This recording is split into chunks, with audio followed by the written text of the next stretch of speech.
आत्ता लातूर जिल्ह्यातील औसा तालुक्यातील गोपाळपूर नावाचा जो भाग आहे त्या भागामध्ये आपण आहोत। शेतशिवारात सर्वत्र पाणीच पाणी आहे। लातूर जिल्ह्याची जर स्थितीचा विचार केला तर येथील शेतकरी जे मुख्यत्वे कोरडवाहू शेती करतो आणि खरीपाचं जे पीक आहे त्याचं अर्थकारणाचा तो कणा आहे। मात्र 6 लाख हेक्टर क्षेत्रापैकी 3 लाख हेक्टर क्षेत्र हे पाण्याखाली गेलं आणि ते कशा पद्धतीनं तर असं आत्ता मी गुडघाभर पाणी ज्या ठिकाणी आहे त्या ठिकाणी आहे आणि ही स्थिती अनेक ठिकाणी आहे। बऱ्याच ठिकाणी तर सोयाबीन पूर्ण पाण्यात बुडून गेलेलं आहे। सोयाबीनची शेती त्या ठिकाणी आहे का नाही हे कळून येत नाही, कारण इतक्या मोठ्या प्रमाणात पाणी आहे।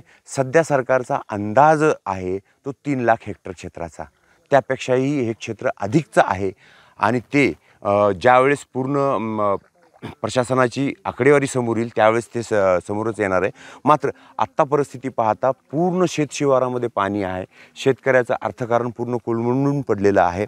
ही स्थिती लातूर जिल्ह्यातील सर्व तालुक्यात आहे, म्हणजे उदगीर, औसा, देवणी, जळकोट, अहमदपूर, रेणापूर, शिरूर अनंतपाळ यासारख्या सर्व भागामध्ये ही परिस्थिती आहे। आणि ही परिस्थिती अजून विदारक कुठे आहे की ज्या ज्या ठिकाणी नदी आहे, म्हणजे तेरणा नदी असेल, मांजरा, रेणा, जळकोट, तिरू यासारख्या नद्या ज्या भागातून वाहतात त्या भागामध्ये ही स्थिती यापेक्षाही विदारक आहे।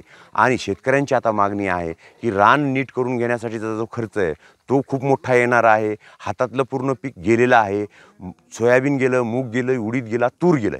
मात्र आत्ता त्यांना रान नीट करून घेणं हा सर्वात मोठा प्रश्न त्यांच्यासमोर भेडसावत आहे। नुकसान भरपाईची मागणी होत आहे, सरसकट नुकसान भरपाई सरकार जी देईल, मात्र इतकं मोठं नुकसान झालेलं आहे की त्याचं पूर्ण अर्थकारण तुटून गेलेलं आहे। आणि या अर्थकारणातून हा बळीराजा कशा पद्धतीने उभा टाकतोय याकडे आता सर्वांचं लक्ष लागलं आहे। निशांत भद्रेश्वर, एबीपी माझा, औसा। एबीपी माझा, उघडा डोळे बघा नीट।